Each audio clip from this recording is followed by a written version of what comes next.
जय श्री कृष्ण दोस्तों। श्री कृष्ण जन्माष्टमी के दिन गौ माता को खिला देना, यह एक चीज दरिद्रता समाप्त हो जाएगी और जीवन भर धन संपत्ति की कमी नहीं रहेगी। यह बात साक्षात भगवान श्री कृष्ण ने अपने सखा को बताई है। तो चलिए बिना देरी किए आपको बताते हैं। आगे बढ़ने से पहले आप सभी से एक विनती है। दोस्तों, मैंने बहुत मेहनत करके ऋग्वेद, श्रीमद् भागवत तथा अन्य पुराणों से यह जानकारी इकट्ठा की है। मेरी मेहनत के लिए सिर्फ एक छोटा सा लाइक जरूर करें और कमेंट में जय श्री कृष्ण जरूर लिखें। तो चलिए शुरू करते हैं। दोस्तों, एक बार द्वारका नगरी में भगवान श्री कृष्ण के जन्मदिन पर ऊन से मिलने दूर मध्य देश से उनके एक बाल सखा आए। वो मित्र आर्थिक तंगी के कारण अत्यंत दुखी और निराश थे। लंबी यात्रा के बाद धूल धसरेत वे द्वारका पहुंचे तो कृष्ण ने प्रेम पूर्वक उनका स्वागत किया। श्री कृष्ण ने स्नेह से पूछा, कैसे आना हुआ प्रिय मित्र? तुम्हारा चेहरा उतरा हुआ क्यों है? ये सुनते ही वह सखा भावुक होकर कृष्ण के चरणों में गिर पड़ा और रोते हुए बोला, केशव, मैं बहुत दुखी हूं। कड़ी मेहनत के बावजूद मैं अपने परिवार का भरण पोषण ठीक से नहीं कर पा रहा हूं। हमारे घर में दरिद्रता ने डेरा डाल लिया है। विषाद में डूबे उस मित्र ने भर्राए गले से कहा, हे द्वारकाधीश, मैं धन संपत्ति मांगने आपके पास नहीं आया हूं। बस आपसे कोई ऐसा उपाय जानने आया हूं जिससे मेरी गरीबी दूर हो जाए और मैं अपने परिवार का पालन सम्मान पूर्वक कर सकूं। मुझे धन का लोभ नहीं है प्रभु, मुझे तो सिर्फ आपकी कृपा चाहिए। आपकी दया की छाया में ही मेरा जीवन सुखी हो सकता है। श्री कृष्ण ने मित्र को उठाकर गले से लगा लिया। मुस्कुराते हुए उन्होंने कहा, हे सखा, मैं तुम्हारा हृदय जानता हूं, तुम्हारे कष्टों से भी परिचित हूं और तुम्हारी दरिद्रता का कारण भी समझता हूं। मुझे पता है कि तुम मुझसे धन नहीं मांगने आए, और यदि मैं तुम्हें धन दूं भी तो स्वाभिमानवश तुम उसे स्वीकार नहीं करोगे। श्री कृष्ण ने अपने मित्र की आंखों में देखते हुए कहा, मैं तुम्हारे स्वाभिमान का मान रखूंगा। धन सीधे ना देकर मैं तुम्हें एक ऐसा उपाय बताऊंगा जिससे तुम्हारी गरीबी स्वयं दूर हो जाएगी, तुम्हारी दरिद्रता का नाश होगा और तुम्हें फिर कभी आर्थिक तंगी नहीं झेलनी पड़ेगी। मित्र ने आशा भरी निगाहों से कृष्ण की ओर देखा और विनम्र स्वर में कहा, हे प्रभु, आपका मार्गदर्शन ही मेरे लिए सबसे बड़ा धन है। कृपया वह उपाय बताइए। कृष्ण ने हाथ पकड़कर मित्र को पास बिठाया और बोले, मैं तुम्हें अवश्य उस धन प्राप्ति के उपाय के बारे में बताऊंगा, लेकिन उस दिव्य उपाय को बताने से पहले तुम्हें एक कथा सुनना उचित होगा। इस महत्वपूर्ण कथा को ध्यान से सुनो। केवल इसे सुनने मात्र से ही तुम्हारे दुख दूर हो जाएंगे और दरिद्रता समाप्त हो जाएगी। मित्र ने उत्सुकतावश पूछा, कैसी कथा केशव? कृष्ण ने रहस्यमय मुस्कान के साथ कहा, यह कथा कामधेनु गौ माता की महिमा से जुड़ी है, जो सभी मनोकामनाएं पूर्ण करती हैं। मैं तुम्हें उसी गौ माता की कृपा प्राप्त करने का उपाय बताऊंगा। उस उपाय में प्रतिदिन तुम्हें गौ माता को एक विशेष चीज खिलानी है। ध्यान लगाकर सुनो। कृष्ण कथा सुनाने लगे। उनकी वाणी मधुर और गंभीर थी और मित्र मंत्रमुग्ध होकर सुनने लगा। प्राचीन काल में पूर्व दिशा के एक राज्य में पुष्पराग नाम के एक धनवान सेठ रहते थे, जिनके पास धन धान्य की कोई कमी ना थी। उसकी पत्नी नीलावती धार्मिक और पतिव्रता नारी थी। उनके 5 पुत्र थे, जो परिवार के व्यापार में पिता की सहायता करते थे। बाहर से वह परिवार सुखी और समृद्ध लगता था, पर सेठ पुष्पराग स्वभाव से अत्यंत लोभी और स्वार्थी थे। अपने लाभ के लिए वे दूसरों के मजबूरी का फायदा उठाकर धन बटोरते रहते थे। शास्त्रों में कहा गया है कि मनुष्य को अपनी कमाई का एक अंश दान में देना चाहिए, परंतु सेठ पुष्पराग ने जीवन भर एक कौड़ी का भी दान नहीं किया। जो भी भिक्षुक या निर्धन सहायता के लिए उसके द्वार पर आता, वह खाली हाथ लौटा दिया जाता था। इसी कारण सेठ के पुण्यों का भंडार लगभग शून्य हो चुका था। एक रात दुर्भाग्य ने ऐसा पहिया घुमाया कि कुछ दुर्दांत चोरों ने सेठ के घर पर धावा बोल दिया। वे तिजोरी के ताले तोड़कर उसके समस्त धन संपत्ति लूट कर ले गए। अचानक लक्ष्मी के यूं रूठ जाने से सेठ पुष्पराग मानो पागल सा हो गया। वह गहरे अवसाद में डूब गया और दिन रात उसी लूट के बारे में सोचकर हाथ मलता रहता था। अत्यधिक चिंता करने से सेठ की सेहत गिरने लगी। वह तरह तरह की बीमारियों से घिर गया और कुछ ही समय में स्थिति यह हो गई कि वह बिस्तर से उठ भी नहीं पाता था। घर की आर्थिक दशा बिगड़ती चली गई। धन के अभाव में पूरा परिवार गरीबी में दिन गुजारने को मजबूर हो गया। सेठ के बेटे पेट भरने के लिए खेतों में मेहनत मजदूरी करने लगे, पर अथक परिश्रम के बाद भी वे मुश्किल से 2 वक्त का भोजन जुटा पाते। जो परिवार कभी ऐश्वर्य में जीवन बिता रहा था, वह अब 2 टूक रोटी के लिए तरसने लगा था। कुछ महीने इस तरह बीत गए। सेठ पुष्पराग की सेहत दिन ब दिन बिगड़ती जा रही थी। उसे अब मृत्यु का भय सताने लगा था। उसकी पत्नी नीलावती दिन रात उनकी सेवा करती, पर कोई औषधि या उपचार काम नहीं आ रहा था। ऐसे निराशाजनक समय में एक सुबह सेठ के द्वार पर एक वयोवृद्ध साधु भिक्षा की पुकार लगाते हुए आए। साधु कोई और नहीं बल्कि स्वयं यमराज थे, जो तपस्वी का भेष धरकर सेठ का परीक्षण करने पहुंचे थे। दरवाजे पर खड़े साधु ने करुण स्वर में कहा, भिक्षाम। देही सेठ तो रोगग्रस्त होकर भीतर पड़ा था, अतः नीलावती ही दरवाजे तक आई। अपने दरवाजे पर एक भूखे सन्यासी को देखा तो उनका दयालु हृदय पसीज गया और उन्होंने तुरंत साधु को भीतर आमंत्रित किया। नीलावती आदरपूर्वक बोली, महात्मन भीतर पधारिए और कुटिया को पवित्र कीजिए। उन्होंने साधु को आदरपूर्वक बैठने के लिए आसन दिया। फिर घर में जितना भी अन्न था वह सब इकट्ठा करके प्रेम पूर्वक साधु को परोस दिया। घर में भोजन की न्यूनता थी, किंतु नीलावती ने निश्चल मन से जो भी उपलब्ध था उस अतिथि को अर्पित कर दिया। भूखे साधु ने तृप्त होकर भोजन ग्रहण किया और प्रसन्नता पूर्वक नीलावती को आशीर्वाद दिया। तब यमराज रूपी साधु ने कहा, हे माता, तुमने आज एक भूखे अतिथि को तृप्त करके महान पुण्य अर्जित किया है। तुम्हारी उदारता देखकर मेरा हृदय आनंद से भर गया है। मैं तुम्हें आशीर्वाद स्वरूप एक वरदान देना चाहता हूँ। मांगो। आज जो भी वर मांगोगी मैं तुम्हारी मनोकामना अवश्य पूर्ण करूंगा। नीलावती ने विनीत स्वर में उत्तर दिया, महात्मन, आपका कोटि कोटि धन्यवाद। कुछ समय पहले तक हमारा परिवार बहुत संपन्न था, किंतु दुष्ट लुटेरों ने हमारा सब कुछ छीन लिया। अब हालात यह हैं कि हमें घोर दरिद्रता में दिन काटने पड़ रहे हैं। मेरे पति गंभीर रोग से ग्रस्त हैं और मृत्यु शैया पर हैं। कृपा करके हमारे इन दुखों को दूर करने का कुछ उपाय बताइए। स्त्री की करुण कथा सुनकर साधु रूपी यमराज ने गंभीर स्वर में कहा, हे माता, तुम्हारी यह दुर्दशा तुम्हारे पति के कुकर्मों का परिणाम है। उन्होंने अपने जीवन में कभी दान पुण्य नहीं किया, अपितु दूसरों को कष्ट देकर अर्जित किया है।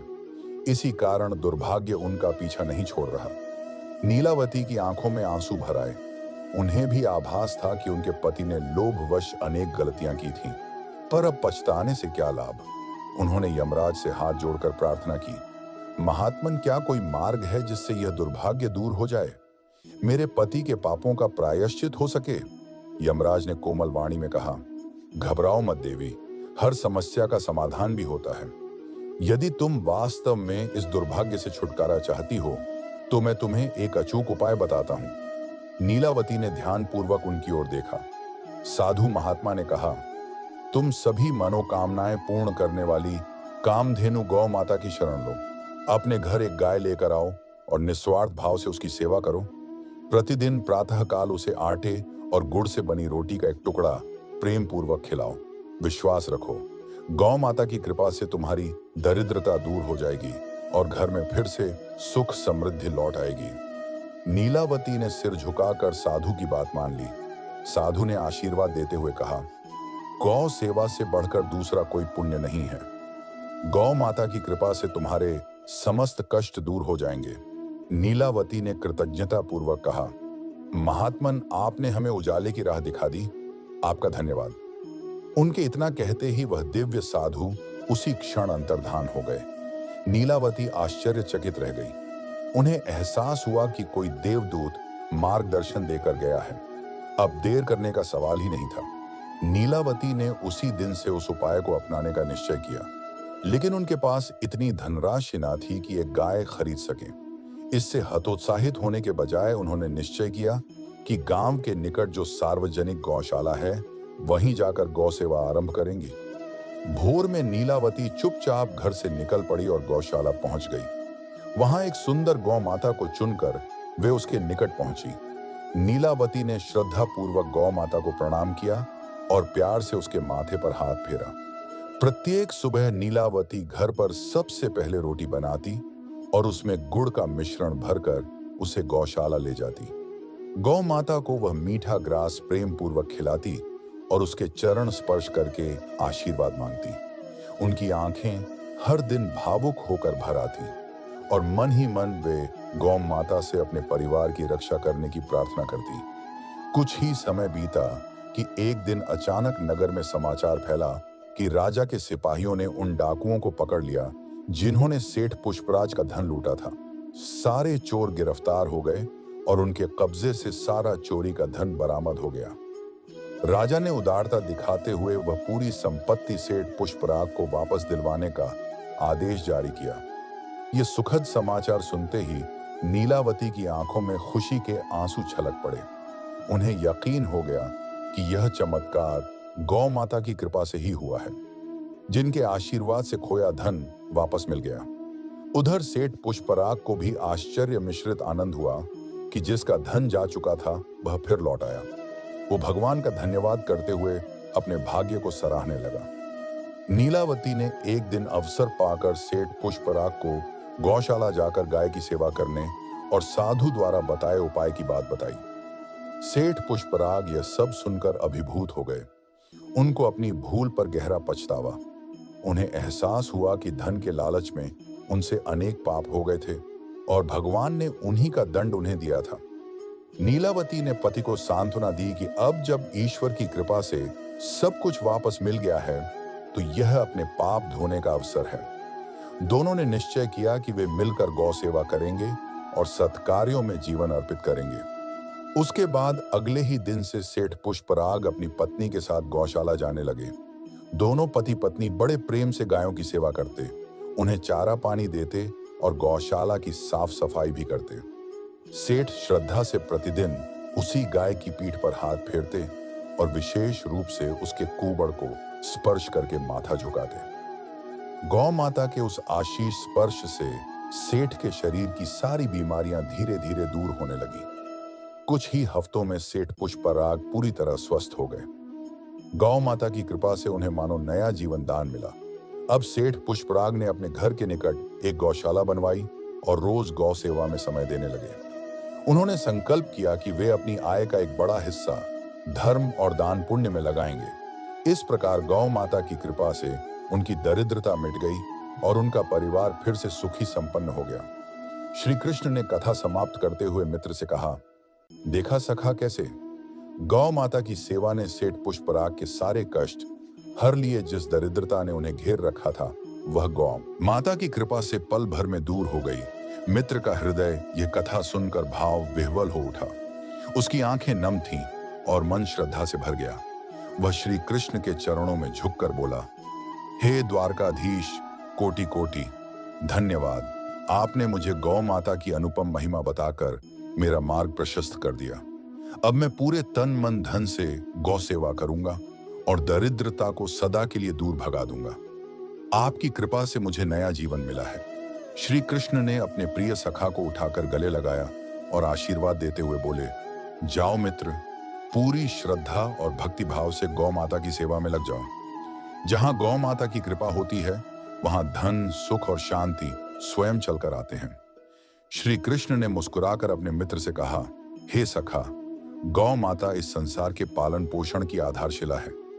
शास्त्रों में गाय को माता कहा गया है और समस्त देवी देवता ही गौ माता की पूजा करते हैं। गौ माता के शरीर में 33 कोटि देवताओं का वास होता है। गाय एक अत्यंत पवित्र, शांत और निष्पाप प्राणी है। ऋग्वेद में इसे संसार का पालन पोषण करने वाली कामधेनु कहा गया है। केवल गौ माता के दर्शन मात्र से मनुष्य के सहस्त्रों पाप नष्ट हो जाते हैं। इसलिए कभी भी इस निरपराध गौ माता पर अत्याचार नहीं करना चाहिए। गाय को हानि पहुंचाना या उसका वध करना शास्त्रों में घोर पाप माना गया है। जो व्यक्ति गौ हत्या जैसा पाप करता है उसे गंभीर दुख भोगने पड़ते हैं। जो मनुष्य निस्वार्थ भाव से गौ माता की सेवा करता है उसे अपार सुख और समृद्धि प्राप्त होती है। जिस घर की गृहिणी रसोई में बनी पहली रोटी प्रेम पूर्वक गौ माता को खिलाती है उस घर में सदा बरकत बनी रहती है। ऐसी स्त्री सौभाग्यवती रहती है और उसके सुहाग की रक्षा स्वयं गौ माता करती है। जो लोग अपने घर में गाय से मिलने वाले पंचगव्य दूध, दही, घी, गोबर और गौमूत्र को आदर पूर्वक स्थान देते हैं, उनके घर में कभी दुख या दरिद्रता प्रवेश नहीं करती। प्रतिदिन किसी न किसी रूप में गौ सेवा करने वाला व्यक्ति अनंत पुण्य का भागी बनता है। गौ माता को स्वयं मां लक्ष्मी का स्वरूप माना गया है, इसलिए उनकी पूजा करने से दरिद्रता का नाश होता है। प्राचीन काल से ही हमारी संस्कृति में गौ माता की सेवा और संरक्षण की परंपरा चली आ रही है। कई ऋषि मुनि अपनी कुटिया में गाय पालते थे और उनके दुग्ध से तपस्या के लिए शक्ति पाते थे। राजा महाराजा भी प्रजा को गौदान किया करते थे। गौदान को सभी दानों में सबसे महान माना गया है। गाय का दान करने से सभी जन्मों के पाप नष्ट हो जाते हैं और मनुष्य को मोक्ष की प्राप्ति होती है। श्री कृष्ण ने आगे कहा, गौ माता से जुड़ी एक अद्भुत मान्यता सुनो। सुबह सवेरे यदि सबसे पहले गौ माता के दर्शन हो जाएं, तो उसे शुभ शकुन मानते हैं। प्रातःकाल घर के सामने ताजा गोबर दिख जाए तो समझो उस दिन देवी लक्ष्मी की कृपा बरसेगी। यदि तुम किसी महत्वपूर्ण कार्य के लिए जा रहे हो और रास्ते में अचानक गौ माता दर्शन दे दे, तो वह कार्य अवश्य सफल होगा। किसी यात्रा पर निकलते समय यदि द्वार पर गाय दिखाई दे जाए तो यात्रा शुभ और निर्विघ्न पूर्ण होती है। निसंदेह गौ माता शुभता और मंगल का प्रतीक है। श्री कृष्ण ने अपना उपदेश समाप्त किया और प्रेम भरी दृष्टि से मित्र की ओर देखा। मित्र की आंखों में कृतज्ञता के आंसू भर आए थे। वह भाव विभोर होकर कृष्ण के चरणों में झुका और बोला, हे द्वारकाधीश, कोटि कोटि धन्यवाद। आपने मुझे गौ माता की महिमा बताकर मेरा मार्ग प्रशस्त कर दिया। अब मैं पूरे तन मन धन से गौ सेवा करूंगा और दरिद्रता को सदा के लिए दूर भगाऊंगा। आपकी कृपा से मुझे नया जीवन मिला है। श्री कृष्ण ने अपने प्रिय सखा को उठाकर गले लगाया और आशीर्वाद देते हुए बोले, जाओ मित्र, पूरी श्रद्धा और भक्ति भाव से गौ माता की सेवा में लग जाओ। जहां गौ माता की कृपा होती है, वहां धन, सुख और शांति स्वतः चली आती है। तो दोस्तों, इस प्रकार भगवान श्री कृष्ण ने अपने सखा को गौ माता का महत्व समझाते हुए गरीबी दूर करने का अनुपाय बताया। इसके अलावा दोस्तों, ज्योतिष शास्त्र में भी गौ सेवा के कई उपाय बताए गए हैं। यदि किसी की कुंडली में शुक्र ग्रह निर्बल हो तो सुबह के भोजन की पहली रोटी पर घी छुपड़कर एक सफेद गाय को खिलाना शुभ माना जाता है। इससे शुक्र ग्रह बलवान होता है और सौभाग्य में वृद्धि होती है। जिस व्यक्ति की कुंडली में मंगल दोष हो और जिसके कारण उसका दाम्पत्य या पारिवारिक जीवन अशांत रहता हो, तो उसे लाल रंग की गाय की सेवा करनी चाहिए। हर मंगलवार गौ माता का पूजन करके उसे गुड़ और चने खिलाएं। इससे मंगल ग्रह प्रसन्न होगा और जीवन के क्लेश कम होंगे। बृहस्पति ग्रह कभी मांगलिक कार्यों का कारक माना जाता है। इसीलिए यदि किसी के विवाह आदि शुभ कार्यों में विलंब हो रहा हो तो गुरुवार के दिन गाय को घी लगी रोटी पर चने और गुड़ रखकर खिलाएं। गौ माता की कृपा से बृहस्पति के अशुभ प्रभाव दूर होंगे और कार्य सिद्ध होंगे। यदि तुम्हारे द्वार पर गौ माता स्वयं चलकर आए तो उसे बिना कुछ खिलाए वापस मत जाने देना। जिस घर से गाय बिना कुछ पाए लौट जाती है, वह दुर्भाग्य दस्तक देता है, क्योंकि उस घर से मां लक्ष्मी भी रूठ जाती है। इसलिए प्रत्येक गृहिणी को रोज अपने भोजन में से एक रोटी गौ माता के लिए अवश्य निकालनी चाहिए और उसे प्रेम पूर्वक खिलाना चाहिए। ऐसा करने से गौ माता प्रसन्न होती हैं और अपने सेवकों को हृदय से आशीर्वाद देती हैं। गौ माता का आशीर्वाद जिसके साथ हो, उसकी सभी मनोकामनाएं पूर्ण होती हैं। कुछ लोग अज्ञानवश गौ माता को बासी भोजन या जूठन खिला देते हैं। यह घोर अनुचित है। शास्त्रों में गाय को जूठन खिलाना पाप कहा गया है। यदि बचा खुचा भोजन देना हो तो तुम किसी और पशु को दे सकते हो, मगर गौ माता को हमेशा ताजा और शुद्ध आहार ही अर्पित करो। भूख लगी होने पर गाय जूठन खा भी लेती है, परंतु इसका पाप उस व्यक्ति को लगता है जिसने उसे वह अशुद्ध भोजन दिया। गाय शाकाहारी और पवित्र प्राणी है, इसीलिए उसके आहार में मांस, मछली या अंडे जैसी वस्तुएं कभी नहीं मिलानी चाहिए। ऐसा करना महापाप की श्रेणी में आता है। अगर शनि ग्रह के कारण जीवन में बाधाएं आ रही हों तो आटे में थोड़ा काला तिल मिलाकर रोटी बनाओ और शनिवार को वह रोटी गौ माता को खिलाओ। इससे शनि दोष शांत होगा। यदि घर में लगातार धन की कमी बनी रहती है तो प्रत्येक बृहस्पतिवार गाय को केले का फल खिलाओ। गौ माता के आशीर्वाद से दरिद्रता दूर हो जाएगी। गौ माता की पीठ पर जो उभरा हुआ कुबड़ होता है उसमें सूर्य केतु नाम की पवित्र नाड़ी स्थित होती है। जब भी गौ माता तुम्हारे द्वार पर आए, श्रद्धा से उसके कुबड़ को स्पर्श करना। ऐसा करने से तमाम रोग व्याधि दूर हो जाएंगे और आरोग्य तथा धन संपत्ति की प्राप्ति होगी। शास्त्रों में कहा गया है कि जो व्यक्ति तन, मन और धन से गौ माता की सेवा करता है, उसकी मृत्यु के उपरांत स्वयं गौ माता उसकी सहायता करती है। वह भक्त मृत्यु के बाद गौ माता की पूंछ पकड़कर भयावह वैतरणी नदी पार कर जाता है। ऐसे पुण्यात्मा को यमराज की यातना नहीं भोगनी पड़ती, ना ही उसे अकाल मृत्यु का भय रहता है और अंत में उसे मोक्ष का वरदान मिलता है। जिस व्यक्ति के भाग्य की रेखा सोई हुई हो, उसके लिए भी गौ माता के पास एक उपाय है। उसे अपनी हथेली पर थोड़ा सा गुड़ रखना चाहिए और गौ माता की जीभ से वह गुड़ छटा देना चाहिए। जब गौ माता स्नेहपूर्वक तुम्हारी हथेली पर रखा गुड़ छाटेगी तो उसके स्पर्श से तुम्हारी सोई हुई भाग्य रेखा जाग उठेगी। इस प्रकार तुम्हारा दुर्भाग्य दूर होकर सौभाग्य में बदल जाएगा। गौ सेवा और गौ पूजा हमारे शास्त्रों में सबसे सरल और श्रेष्ठ उपाय बताए गए हैं, जिनसे सांसारिक कष्टों का निवारण होता है। आप भी अपने जीवन में गौ माता की सेवा को स्थान दीजिए। विश्वास रखिए, गौ माता की कृपा से आपकी सभी मनोकामनाएं अवश्य पूर्ण होंगी और आपके घर में सुख समृद्धि स्थायी रूप से वास करेगी। आशा है आपको यह प्रेरक कथा और जानकारी पसंद आई होगी। अगर इस कहानी ने आपका हृदय छू लिया हो तो इसे लाइक जरूर करें और कमेंट में जय श्री कृष्ण लिखकर अपनी भावना व्यक्त करें। हमारे चैनल को सब्सक्राइब करें ताकि आपको ऐसी ही आध्यात्मिक एवं प्रेरणादायक कथाएं आगे भी सुनने को मिले। आप सभी का हार्दिक धन्यवाद।